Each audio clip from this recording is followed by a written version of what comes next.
This is the Automotive Repair Podcast Network.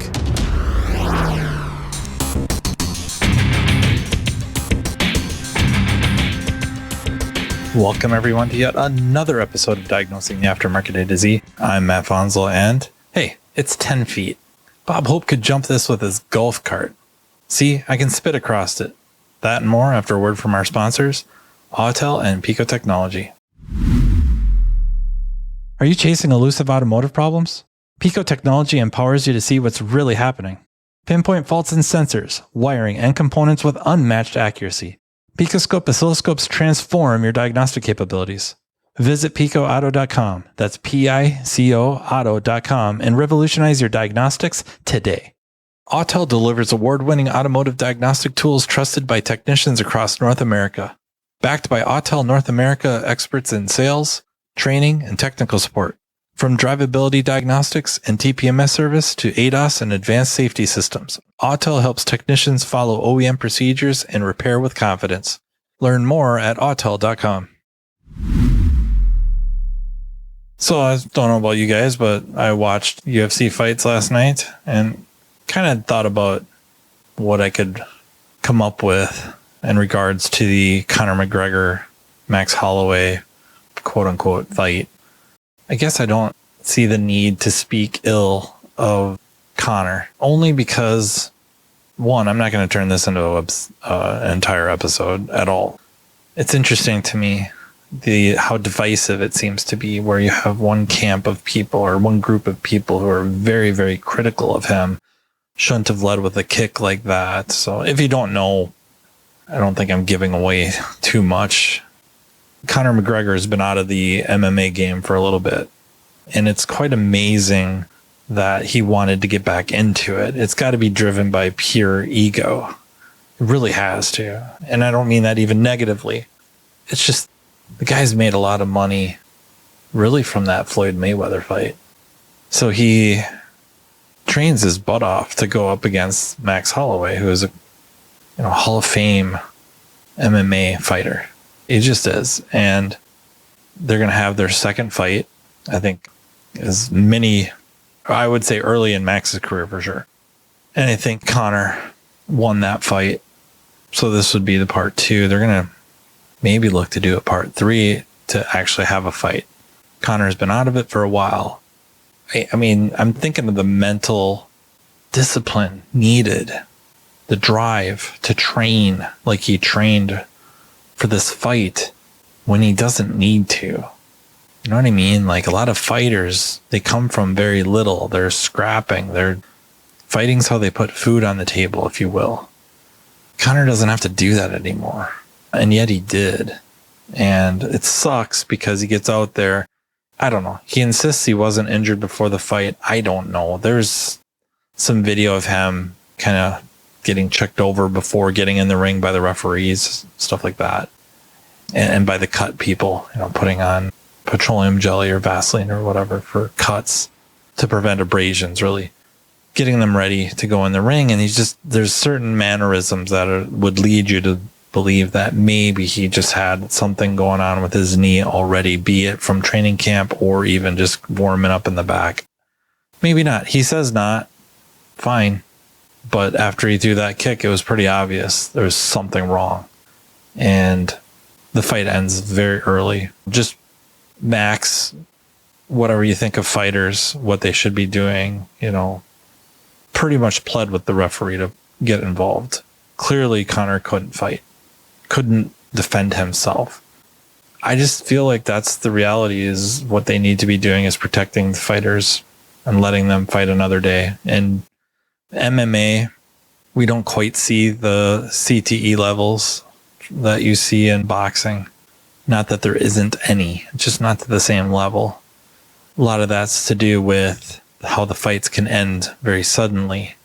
Boxing, you get the 8 counts, you get the 10 count, standing 8 counts, you get 10 to get up. Nothing of the sort in MMA. Okay, generally, they don't count to 10. There's been some instances where they've essentially gotten that, but that's really not how it's supposed to work. And I say, let the fighter fight another day. Are there times that fights get called a little too soon? Yes. But I think that might be slightly better, if not substantially better than letting it go too long. Are there times where fighters, where arguably the referee should have gotten involved and didn't, and then that fighter comes back and wins? Absolutely. So it's a bit of a dichotomy. I get it. I just tend to lean more towards protecting the fighter and let them fight another day. Why take on what could be permanent damage for what? So in this case, Conor obviously can't. And I don't want to drag this out too long. It's probably going too long already, honestly, but to not need to do it and to have that drive to train and prepare and get in there and get potentially beat up, that's an amazing thing. And I guess the important part to me was, and how divisive this was, is where you have the one camp of people, one group of people who are very critical of Conor. Shouldn't have thrown that kick. Shouldn't have been in there. And then there's the other side. Or really, actually, to finish that thought, screwed us out of a fight. Him getting hurt. He shouldn't have been in there. He shouldn't have thrown that kick, and now we don't get a fight. And then you have the other side of, and probably one that I'm a little more on now. Maybe I'm just a moron. But one that I tend to lean more towards, at least, is that he put in a lot of work. And to me, honestly, what's the difference? I get the context of, or what the accepted ways a fight should end or could end. But what's the difference between Conor running to the center of the octagon, which could really happen with Max Holloway, throw 2 punches and he's laid out, knocked out? I'm sure, yes, the crowd erupts, all the things, maybe boos, but that would be a more acceptable end than he goes, throws a kick. Who knows what he did to his knee? ACL, MCL, both, all? I don't know. Fight ends anyways. I just don't see the difference. Both times you trained your butt off, worked your butt off, and you went out there and things didn't go the way you wanted. To me, it just doesn't matter. It's just not that big of a difference. Am I upset we didn't get to see the fight? Of course. Did I pay a lot of money for a pay-per-view to see it? Absolutely not. It was on Paramount. So at least we don't have that. And maybe we'll get a part 3 and see a real fight and he heals up from it. I don't know. But it is interesting how we forget about that. And maybe the relation to a repair shop is your mechanical and or technical specialist, or really any employee that's put forth effort over years or months to be able to do something well, and then they fail. And I don't mean necessarily like fail over and over, in that you probably can't do this for a living, or at least, or here. You need more training or a different environment to develop these skills. I'm just saying they mess up and fail. And what camp are you in? Are you in the group of very critical? Or are you in the camp of, man, they worked their tail off to be able to do that and it went sideways? I don't have an answer for you. It's just something to think about. Now, that my idea for an episode, what to talk about, which I know I've been on this topic now for long enough, 10 minutes, maybe not quite, 7-8 minutes, that I guess I want to kind of talk about circuit testers, powered circuit testers. The reason I use that word or verbiage is technically, I think it's like Kleenex or vice grips, where power probes are named that from the company Power Probe. And do they fit into the diagnostic arsenal, or should they be in shops? Should technical specialists be using these? I say yes. Are they dangerous? Sure. So are jumper wires. They're dangerous too. We were using them. Even fused ones. Power probes or circuit testers are fused as well. I guess we might have to separate into maybe 2 groups. One is the power probe, as I think we would think of them, right? Where there is kind of a logic probe, maybe has a meter in it, has a switch, like a 3-position switch, if you will, that there's the neutral state, and then one way is put 12-volt power to the tip, or go the other way and it grounds the tip. That would be a powered circuit tester, maybe. Electric and hybrid vehicles are here, and with them, a new era of diagnostics. Don't get left behind. Pico Technologies EV diagnostic kits are your all-in-one solution to safely and efficiently service any electric or hybrid vehicle. From comprehensive high-voltage system analysis and installation testing to guided step-by-step procedures, Pico puts the power of confident repairs right at your fingertips. Future-proof your shop, boost your efficiency, and become the go-to expert for the next generation of cars. Visit picoauto.com today. That's PICOauto.com. This episode of Diagnosing the Aftermarket A to Z is brought to you by Autel. Autel is a global developer and manufacturer of award-winning professional automotive diagnostic tools and service equipment, trusted by technicians, educators, and shop owners across North America. With diagnostics at their core, Autel's real-world solutions support repair workflows ranging from full system vehicle diagnostics to servicing the most advanced automotive technologies. What sets Autel North America apart is the team behind the tools. Dedicated experts across sales, training, and technical support, each bringing deep, hands-on experience supporting professional technicians. When questions arise, you're working with people who understand the vehicles, the procedures, and the real-world demands of modern repair.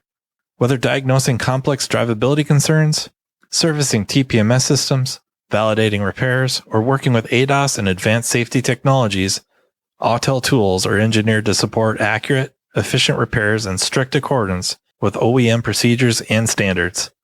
To learn more about Autel and their diagnostic solutions, visit autel.com, AUTEL.com. The other group maybe would be like a voltmeter test light, digital meter test light, something of that nature. There's two that pop into my mind that fit into that. One is a Lyle unit, and the other one is the Topdon CT100, where they have a lead, and you can clip that onto power or ground. And then when you touch whatever circuit, it gives you a meter reading, and then there's a voltmeter reading. And it might glow red or green, depending on if it's power feed or 12 volts there, or near 12 volts, and then ground. The other thing is they usually have a button, or both of them have a button. In these cases, the Lyle and the Topdon, they have a button on there, and inside they have some sort of bulb, if you will, an incandescent bulb, a load. The Lyle is, I think they've rated that around 800 milliamps, something to that degree. That is the load it will apply to the circuit.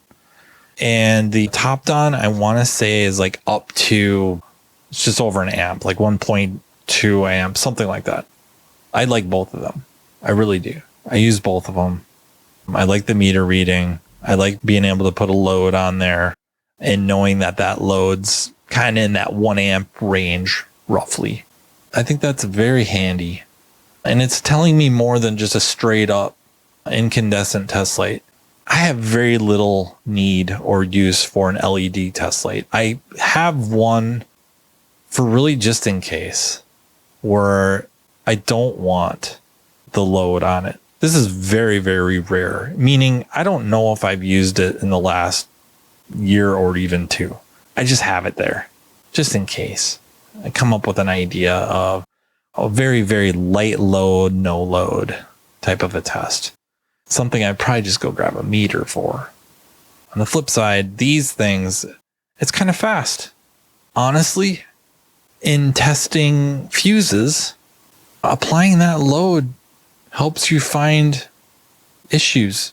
And I know just in circuits in general, but I guess I bring that up because that's kind of the first thing I grab for checking fuses is one of those two metered test lights, is because it's fast, clip to battery negative and then start bouncing down fuses like you would with a test light. But now I see a meter reading and I can apply a little bit of a load.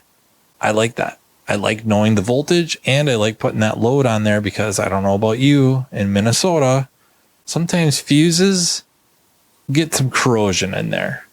And if you check it with just a meter, it'll pass. Unless it's, that circuit's for sure loaded, then sure. But in certain cases, sometimes you can get burned, and this helps you not get burned. I like it a lot. And I use them every day. For sure, every day they're getting used. one way or the other. Back to the power probes and low powered circuit testers. I have the power probe version. I prefer the straight up 3, the original 3, if you will. I know they've got so many variations on that. I get it. Like, some of the features are kind of neat, but I like the speed and simplicity of the original 3, or not the Maestro, or I think there's a bunch of them. I think there's an Easy, and I don't know. I just think you get away from the formula that really worked. I get what the appeal might be, but it kind of slows them down, starts to overcomplicate them. I just like grabbing the dang thing, touching, whatever surface, if you will, a circuit, a wire, a conductor, and seeing the voltage there. And then, depending on what I'm doing, applying power or ground. Testing power windows, man. That's so great. Testing relays. I can apply power. I can apply ground. Both if I want. There's a kind of an alligator nearby that's ground all the time. I can flop directions for testing electric motors or, power seats. Is there danger? Yeah, just like I said, though. Jumper wires, there's danger. You touch the wrong circuit with a jumper wire, you're smoking something. No different than a power probe. Power probe makes it a little too easy. But I don't know. If you understand what it's doing, there's such a time saver. And the long lead to go right to battery, positive and negative. Now you're checking all over the car. And depending on the circuit, you can load test. I mean, it's not fictitious because I do it, but just as an example, I have a crank no start, no fuel pressure. I'm at the fuel pump. I got my power probe, power feed and ground right there. At a flip of the switch, I can apply power, I can apply ground. I can check, I can command the fuel pump on, be getting 12 volts there, put my power probe on there, see 12 volts. But if something's messed up with the motor where it's not drawing, internally open, internally high resistance, I apply ground to there. That's right, apply ground. I think the Power Probe 3, is around 8 amps, resettable circuit breaker. It pops. I'll do it again. Reset it, do it again. Reset it, do it again. I know that circuit can carry 8 amps. Probably got good power. Then I move it over to the ground and I apply power. Boom. Does it pop? Yep. I probably have good enough circuit integrity. Probably a bad fuel pump. That's what I do. That's such a time saver. Are there other ways to do that? Sure. Absolutely. But they kind of get a bad name because, we've seen what they can do. In the wrong hands, we see what a lot of things can do. In the wrong hands, a scan tool can be extraordinarily expensive with parts being replaced that aren't bad. Be it DTCs essentially leading to a part number. Not that they actually spit out a part number, but you see as DTC and equals a part replacement. That could be a very expensive misuse of the tool. Or looking at scan data and misinterpreting it leads to parts replacement. I suppose there's the argument. One is making a mistake, replacing a part that doesn't need to be replaced. You're not breaking anything. Okay. But it's still misuse, misunderstanding, something like that. And can you break something with a scan tool? I suppose we could really work really hard and come up with some scenario where it's possible. We can brick modules, I suppose, with misuse. But the reality is, in the wrong hands, there's a lot of things that can do damage. So I just don't know that that's the way to argue against them. And if you don't know, it's a good reason to learn. So for me, I love that tool. I use it all the time. As far as I know, I haven't wrecked anything, but I try to be aware. And I'm sure now that I've said that, tomorrow I am wrecking something. So I find a way to wreck stuff anyways. Usually because what's the worst that could happen? And then I find out. FAFO. Autel makes a powered circuit tester. I have that. I do like that. It works quite well. I think there's a bunch of them now. The market's getting flooded. The Snap-on one, I do not like the design. It probably works just fine, but the design to me is ridiculous. It might be even built by PowerPro for all I know, but I don't like where the display is at all. The regular PowerPros make sense to me. For the newer ones, I think there's like a 4. Again, you just start adding more and more features. I get why, but really the 3 to me is kind of where it's at. That's the one I suggest coworkers get, or what we get for coworkers when they're at that level, when they're ready for that. And then, yeah, the digital meter test lights, namely Lyle and Top Done, are the ones I'm aware of. I'm a big fan. I'm a really big fan. And I don't necessarily have a suggestion for which Power Probe to get. I mean, like I said, the Autel one's priced right and does what I need it to do. And the Power Probe one's been around for a long time and it works. For me, that was leading up to that one. I couldn't see the point of getting one. Just the LED thing doesn't work for me. I want to see numbers. When they put the numbers in the display, that became I don't know, must have, but I really wanted it and I still use it. So that is my thoughts on powered circuit testers and I guess digital meter test lights. So yeah, I am very interested to hear the feedback on this one because it seems to be a somewhat controversial topic. Yeah, I want to hear where I went wrong on that, or if how many of you agree, or if you have a different favorite. I have a hook, Power Probe hook. I use it sparingly, right or wrong. I grab the simple ones. I find that they do what I need them to do when I need them to do it. That's what I need. That's what I like. If I need more, then I'm probably busting out scopes. Thank you so very much for listening. Thank you to our sponsors, Autel and Pico Technology. Thank you to the Automotive Repair Podcast Network. And until next time, take care. You've been listening to Diagnosing the Aftermarket A to Z with Matt Bonslow on the Automotive Repair Podcast Network. Download our exclusive podcast app at automotiverepairpodcastnetwork.com because the best conversations in the industry start here. Want Matt to cover a specific topic? Check the show notes for his email. Your input matters.